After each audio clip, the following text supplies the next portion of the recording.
Good morning, students. I'm here with the lecture 4. It is last lecture को भी मैंने आपसे lecture 4 कहा था, लेकिन वो third lecture था. I'm here with the lecture 4, chemical properties of alcohols.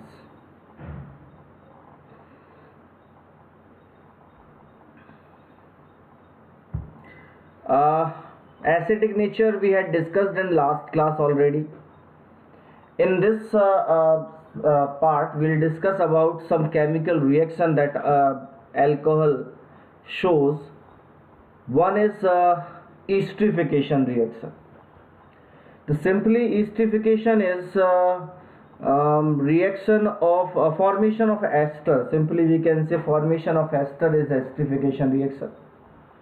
In class 10th you had learned that the reaction of alcohol and carboxylic acid in presence of concentrated H2SO4 is formed in the reaction of carboxylic acid with alcohol in presence of concentrated sulfuric acid, ester formed. That reaction is esterification reaction, right? And the basic esterification reaction is that only, है ना, reaction of carboxylic acid with alcohol in presence of concentrated sulfuric acid will give ester. So such reaction is known as esterification. But there are many ways through which we can prepare ester with the almost same process.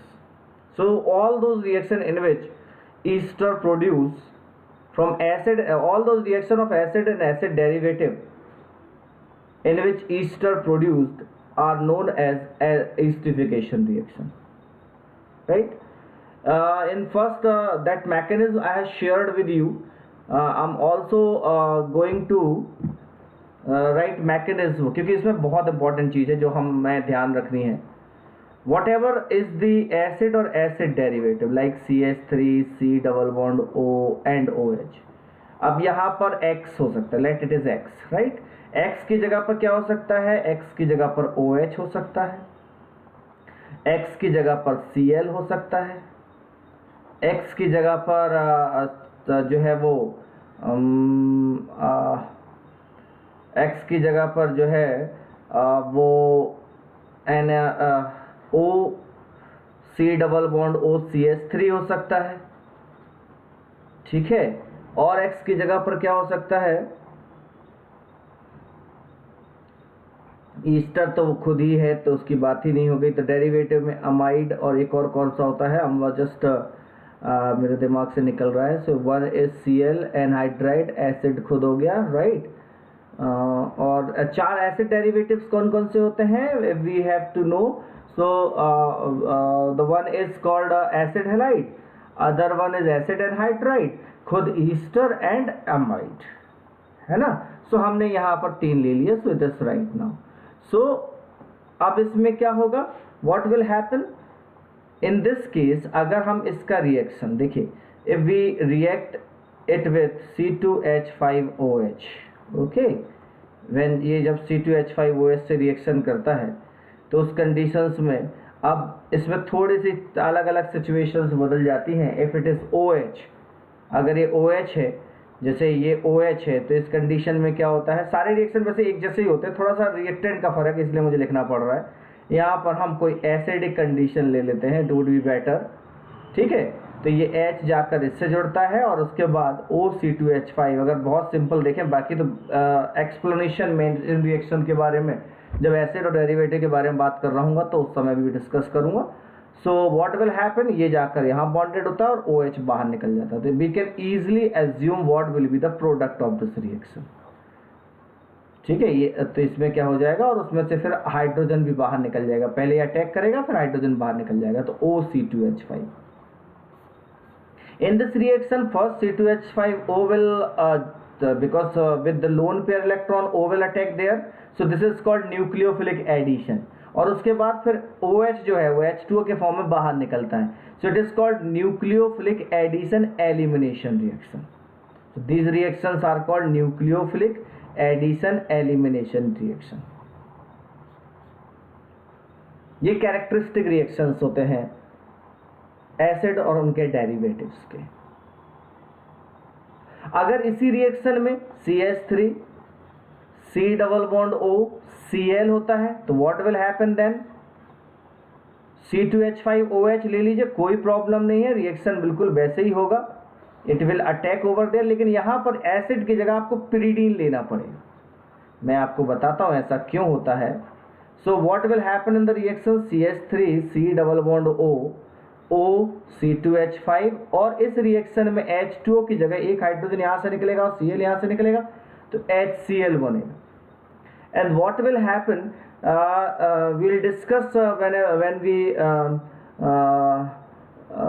will discuss that acid ester, about ester. In that condition we'll discuss that acidic that ester hydrolyze in presence of acid, or ester hydrolyzes by acidic medium, right. So my point is कि Easter जो है वो acidic medium में hydrolyse होता है, जब हम ये पढ़ेंगे तो वहां पर भी देखेंगे ये चीज ईस्टर के बारे में। सो अगर HCl यहाँ एज इट इज रहता है तो definitely it can reverse the reaction, ये क्या कर सकता है, रिएक्शन को रिवर्स कर सकता है।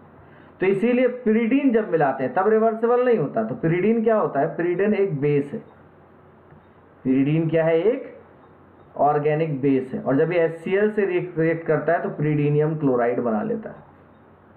तो जो HCl यहाँ प्रोड्यूस होता है उसे ये कंज्यूम कर लेता है, ओके, और HCl माइनस, तो पिरिडीनियम क्लोराइड बनता है। तो रिएक्शन फिर रिवर्स नहीं हो पाता, अदरवाइज रिएक्शन वापस रिवर्स होने के पूरे चांसेस होते हैं।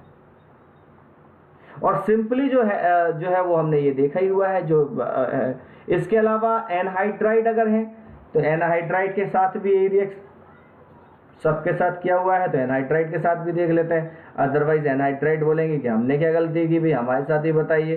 तो इन दैट केस एनहाइड्राइड के साथ भी देखें तो इसमें भी हम जैसे C2H5OH ले रहे हैं तो यहाँ पर भी हम एसिडिक कंडीशन ले सकते हैं, पिरिडीन ले लें तो भी ये रिएक्शन हो जाएगा, बट एसिडिक कंडीशंस में भी ये रिएक्शन अच्छे से हो सकता है। तो it will attack over there obviously, तो ये ग्रुप जो है वो बाहर निकल जाएगा, ये ऑक्सीजन अपने इलेक्ट्रॉन पुल कर लेगा। सो CH3 C double bond O C2H5 बन जाएगा, और साथ में CH3 COOH भी बनता है। Is it okay? So these are some reactions जिनमें हम बड़े आसानी से चेक कर सकते हैं कि क्या प्रोडक्ट बनते हैं और कैसे बनते हैं। Is it okay to you? So these are all included in esterification reaction. एक और बहुत ही इंपॉर्टेंट रिएक्शन देखा गिवन है यहाँ पर, देखिए this is called salicylic acid. जब एक रिंग के साथ COH और OH दोनों ही होते हैं तो इसे सैलिसाइलिक एसिड कहते हैं। और देखिए OH का रिएक्शन जैसे हमने एनहाइड्राइड पे अभी लास्ट देखा है, बिल्कुल वैसे ही रिएक्शन होता है। ये एनहाइड्राइड है तो यहाँ क्या हो जाएगा, O C double bond O CH3, और ये हो जाएगा CH3 COOH। देखिए सेम रिएक्शन इट है जो हमने अब भी शेयर किया हुआ है। ये देखिए CH3 C double bond O C2H5 हो गया और CH3 COH हो गया, right. So you can see this compound is form which is called acetyl salicylic acid और एस्पिरिन। एसिटिल सैलिसिलिक एसिड और एस्पिरिन इट इज। एस्पिरिन हम जानते हैं ना, तो इसके बारे में इसका स्ट्रक्चर, इसका नाम, ये सब क्वेश्चंस एग्जाम्स में आ सकते हैं। सो it is very very important. The same reaction happens here also. So these are esterification reaction, very very very important. Out of the picture I'm also going to tell you about कि जब भी esterification होता है, ठीक है, alcohol का जब भी esterification होता है तो जनरली अल्कोहल के esterification के लिए CH3COCl लेते हैं, ठीक है, पहली चीज। और एक और टर्म यूज करते हैं एसिटिलेशन। व्हाई? बिकॉज अगर हम एक अल्कोहल के esterification के पॉइंट ऑफ व्यू से बात करते हैं, ध्यान दीजिएगा थोड़ा सा, अगर हम एक अल्कोहल के एस्टिफिकेशन के पॉइंट ऑफ व्यू से बात करते हैं तो अगर बहुत ध्यान से हम देखें तो दिस इज CH3CH2OH।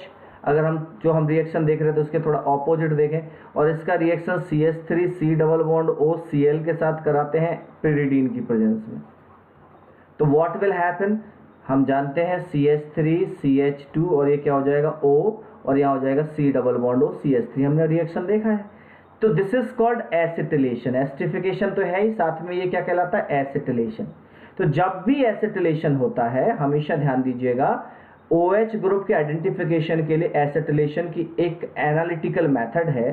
इस मेथड में हम क्या करते हैं, जैसे अगर हम अभी देखें तो इसका मास कितना हो जाता है 24 और 16 40 और 46, राइट। और अगर हम इसका मास देखें तो कितना हो गया, द 24 और 24 48 और 32, 48 और 32 कितना हो गया, दैट 50 और 30 80 है ना, और 3 2 5 और 3 8, तो ये कितना हो गया बेटा 88 हो गया।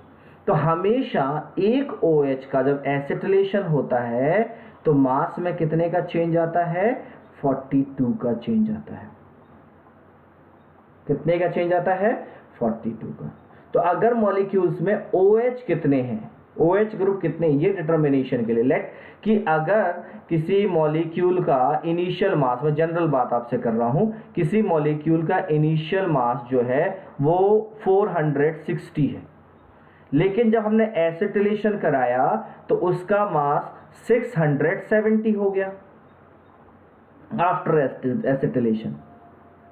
तो पहले 460 था, अब 670 हो गया, तो उसमें कितने OH रहे होंगे। सो हम ये कैसे पता कर सकते हैं, 670 माइनस 460, तो हमें मिलेगा 210।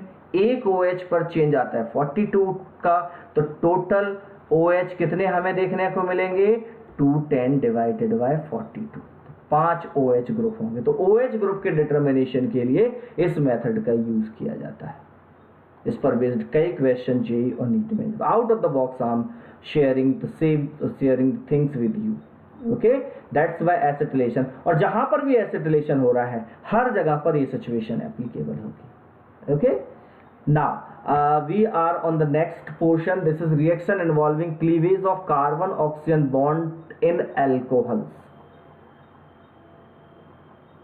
This is also termed as Lucas reagent test.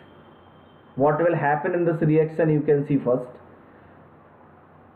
that ZnCl2 plus HCl immediately react with tertiary alcohol. In third reaction you can see immediately react with tertiary alcohol,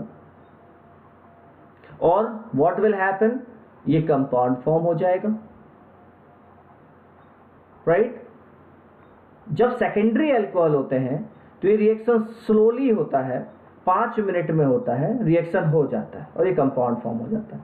और जब प्राइमरी अल्कोहल होता है तो reaction बहुत मुश्किल होता है और हीट तक करना पड़ता है, तब भी काफी कम एक्सटेंट में होता है। कैसे पता चलता है कि रिएक्शन हो गया, this reaction is used to differentiate primary secondary and tertiary alcohols, and how we know कि रिएक्शन कंप्लीट हो गया है।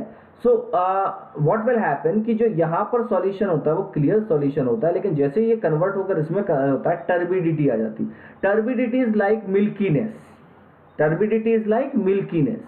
So what will happen when this convert into this a milkiness appear. क्या अपीयर होता है, milkiness appear हो जाती है, टर्बिडिटी अपीयर हो जाती है। तो ये टर्बिडिटी इमीडिएटली देखने को मिल जाती है इस रिएक्शन में। इस रिएक्शन में ये टर्बिडिटी आने में समय लगता है और इसमें ये टर्बिडिटी बहुत मुश्किल से लगभग नहीं आती। In many books you can find कि ये रिएक्शन होता ही नहीं है। बहुत सारी बुक में आपको ये देखने को मिलेगा कि ये रिएक्शन होता ही नहीं। अब मेरा पॉइंट ये है कि ये रिएक्शन होता किस तरीके से और क्यों इतनी सारे इश्यूज इसमें आते हैं। तो चलिए उस पर बात करते हैं। Actually what happen, this is an example of SN1 reaction जो हम शेयर कर रहे हैं, लूकास रिएजेंट टेस्ट। ये एक तरीके से SN1 रिएक्शन का एग्जांपल है। We know very well in SN1 reaction tertiary will participate more, secondary will participate less, and primary will not, almost will not participate, because primary में तो SN2 reaction होता है, isn't it? लेकिन generally SN2 reaction basic condition में होता है, लेकिन acidic condition में OH अनस्टेबल होता है तो सब्सटीट्यूट होने के पूरे चांसेस होते हैं। तो मैं यहाँ पर इस रिएक्शन की जनरल बात कर रहा हूँ। जनरली क्या होता है, CH3CH2OH के साथ अगर हम किसी भी एसिड का HX का रिएक्शन कराएंगे तो उस कंडीशन में CH3CH2 और X बनता है, पहली बात। अब इस HX में HI और HBr तो हो ही सकते हैं, कोई प्रॉब्लम नहीं। HCl के केस में क्योंकि both are high more acidic, दोनों काफी एसिडिक होते हैं और इसीलिए कोई दिक्कत नहीं होती।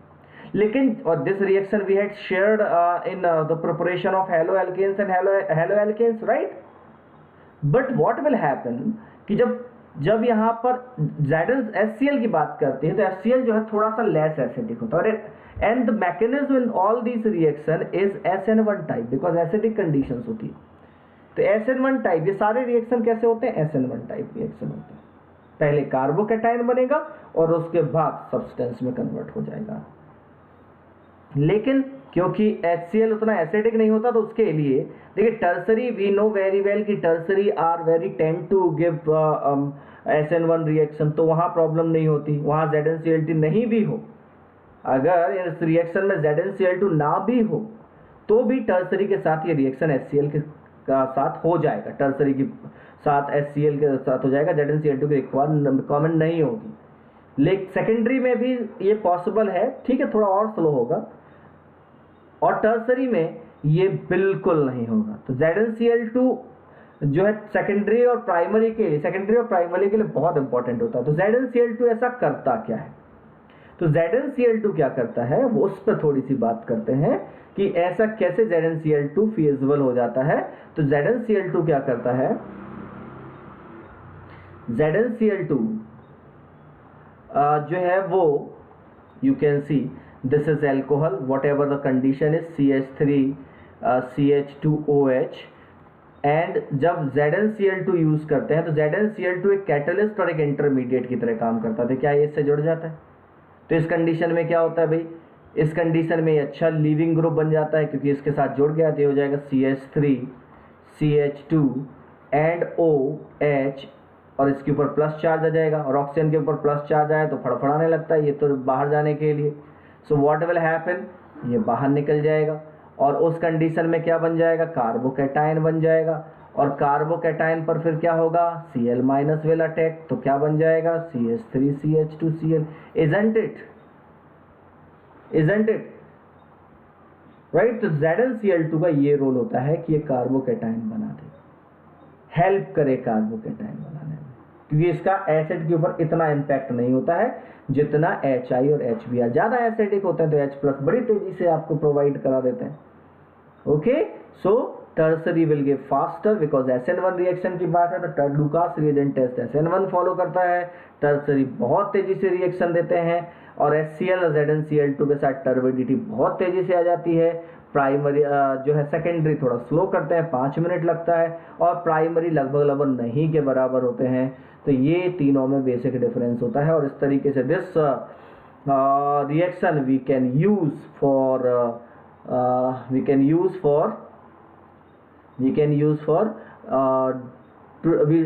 to distinguish between primary, secondary and tertiary alcohol.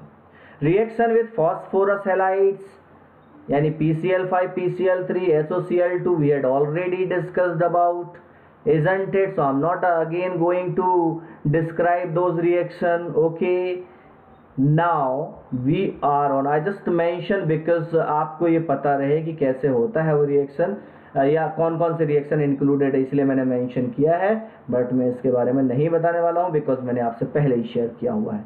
बाकी आप सभी को पता है कि PCl5, PCl3 और SOCl2 तीनों के रिएक्शन में ही अल्कोहल का OH हटकर और वहाँ पर Cl ऐड हो जाता है।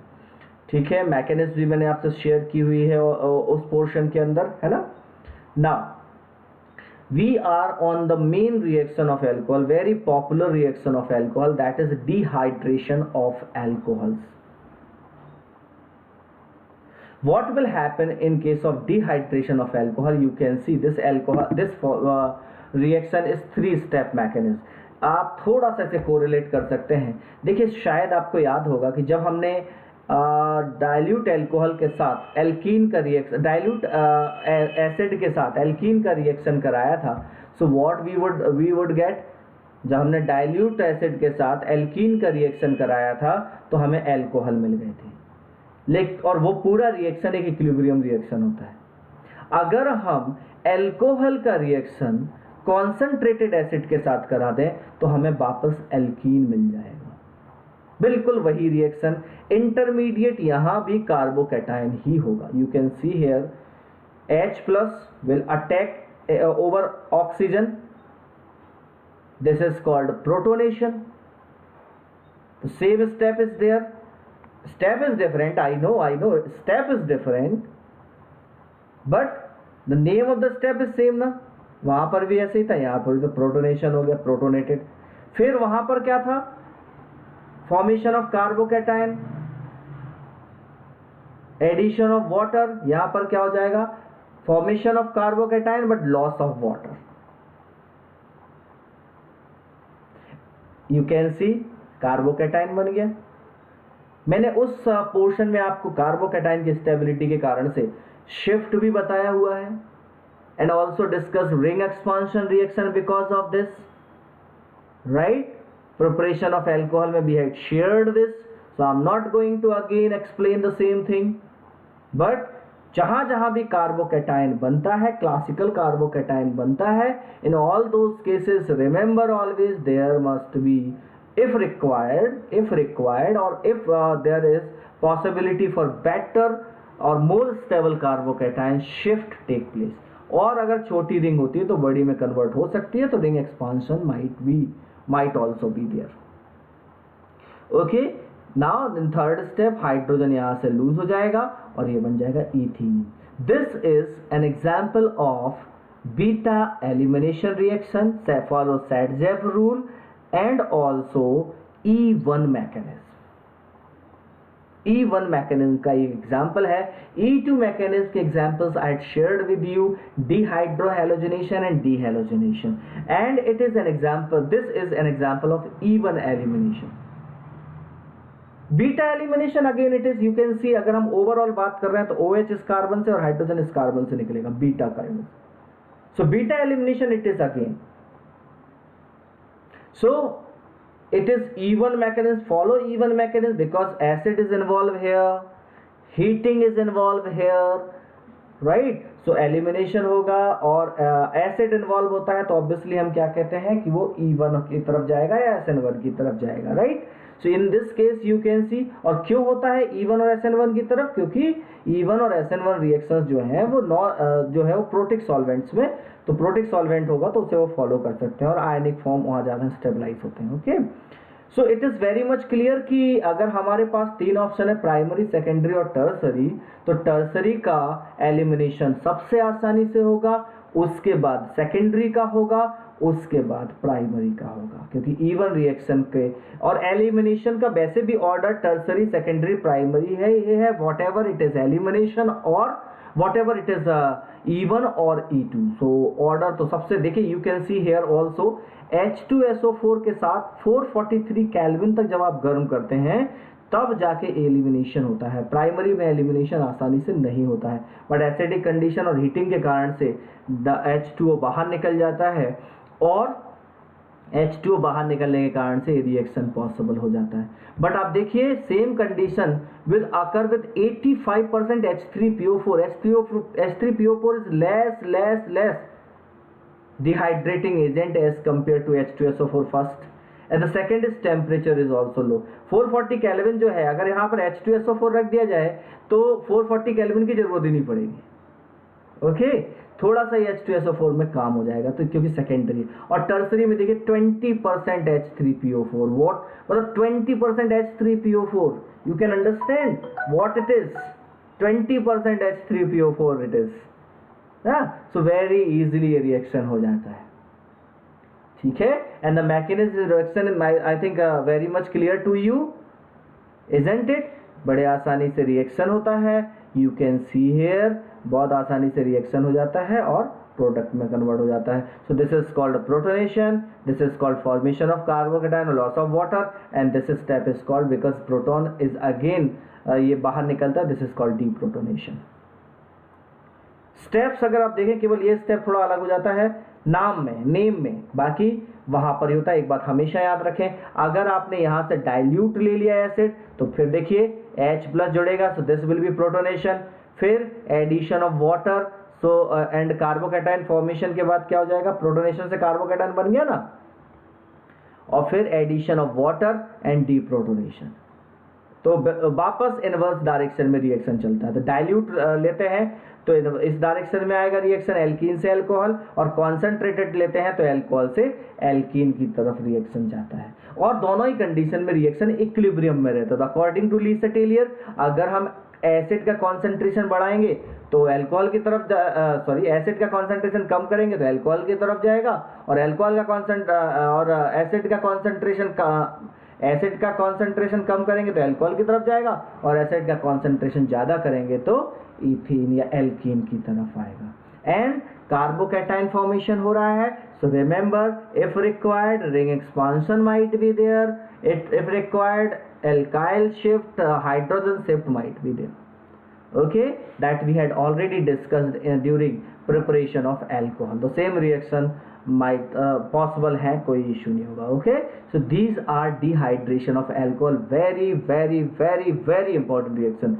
बहुत बार 12th के examinations में steps को पूछ लिया गया है। Okay, now the next is oxidation of alcohols।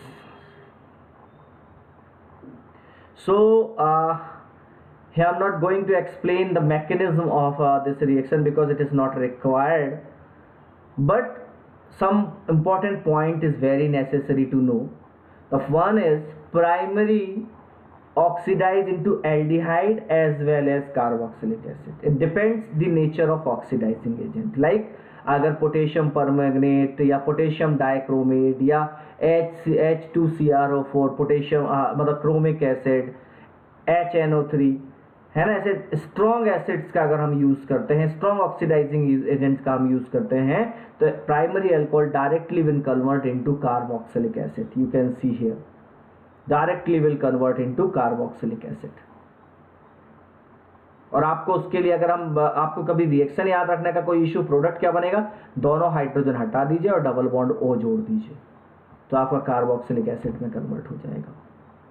But in CrO3 in anhydrous medium, in pyridinium chlorochromate PCC, complex of chromium trioxide, pyridine and HCl, ठीक है ना, पिरिडीन होता है, HCl होता है और CrO3 होता है जिसका कॉम्प्लेक्स है।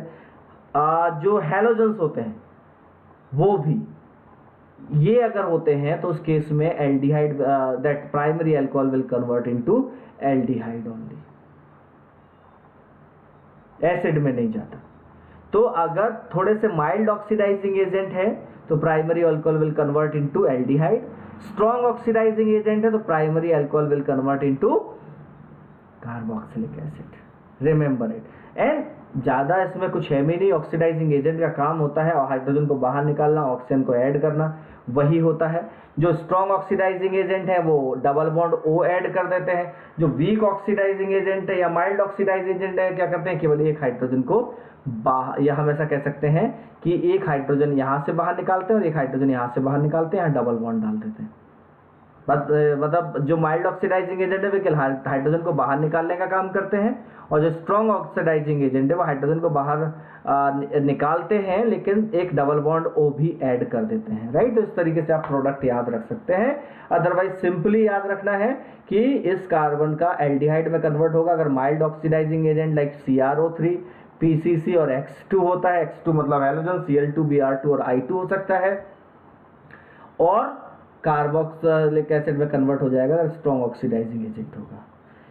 Secondary alcohol always convert into ketone whatever is the condition.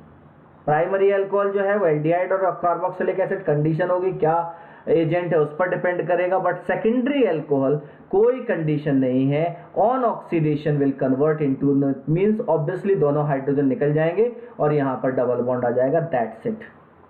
तो secondary alcohol always convert into what, ketone. Remember it, very very important it is. Okay, one more important thing जो कि बार बार सामने आएगी इसीलिए मैं आपसे बता रहा हूं, इस कार्बन पर for oxidation of this carbon, for oxidation of COOH group, इस कार्बन पर हाइड्रोजन होना जरूरी है। अगर इस कार्बन पर हाइड्रोजन नहीं होगा तो ऑक्सीडेशन नहीं होगा। रिमेंबर, टर्सरी अल्कोहल में इस कार्बन पर एक भी हाइड्रोजन नहीं होगा, यहाँ CH R होगा, यहाँ भी R होगा। तो tertiary alcohol never oxidise, tertiary alcohol का कभी भी ऑक्सीडेशन नहीं होता है। मैं उसके मैकेनिज्म बता सकता हूं, लेकिन it is my suggestion, it is not required at all, बस इतना याद रख लीजिए। सेकेंड वन इज कि जो है वो इस समय क्वेश्चंस भी ऐसे आ रहे हैं कि उनको इतना ज़्यादा आपको डीप पढ़ने की ज़रूरत नहीं। आप इस चीज़ को याद रखें कि इस कार्बन पर अगर हाइड्रोजन नहीं है तो इस बॉन्ड का COH बॉन्ड का ऑक्सीडेशन नहीं होगा। सो टर्सरी का ऑक्सीडेशन नहीं होता है। So these are oxidation reaction, very important it is. But important is कि प्राइमरी, सेकेंडरी, टर्सरी को डिस्टिंग्विश करने के लिए भी इनका यूज हो जाता है। प्राइमरी अल्कोहल में convert into aldehyde and carboxylic depends on the strength of oxidising agent. Secondary alcohol always convert into ketone and tertiary will not oxidise. Okay, now we are on the next reaction, that is dehydrogenation reaction. What happen in dehydrogenation reaction? When alcohol, vapors of alcohol passed over heated copper at 573 Kelvin, तो इसमें से केवल hydrogen बाहर निकलता है, oxygen add नहीं होता, इसीलिए इन रिएक्शन को डिहाइड्रोजनेशन रिएक्शन कहते हैं। सो यू कैन सी, एक हाइड्रोजन यहाँ से निकल गया, एक हाइड्रोजन यहाँ से निकल गया। अगर मैं स्ट्रक्चरल फॉर्म से देखूं तो स्ट्रक्चरल फॉर्म में देखिए एक हाइड्रोजन यहाँ से निकल गया और एक हाइड्रोजन यहाँ से निकल गया, तो ऑब्वियसली कार्बन की वैलेंसी कम हो जाएगी, तो ऑक्सीजन डबल बॉन्ड बना लेगा, तो क्या बन जाएगा? एल्डिहाइड बन जाएगा।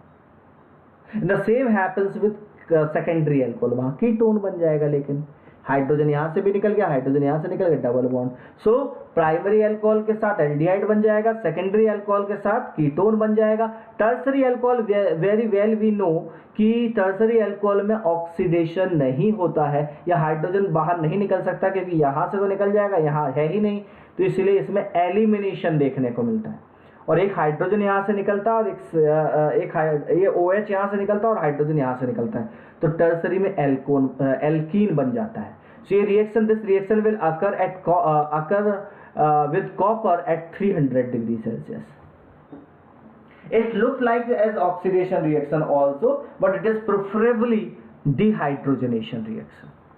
बट ऑक्सीडेशन तो इसका होता नहीं, बट डिहाइड्रेशन होता है, क्योंकि हम यहाँ हीटिंग कर रहे हैं, तो हीटिंग करने से डिहाइड्रेशन होता है। इस रिएक्शन में हमने कोई हीटिंग नहीं की है ऑक्सीडेशन में, ठीक है ना, तो इसीलिए वहाँ टर्सरी अल्कोहल का कोई पार्ट नहीं होता, बट यहाँ पर हीटिंग कर रहे हैं और इसीलिए ये OH और यहाँ से हाइड्रोजन लूज करके will convert into alkene. Very important it this reaction also.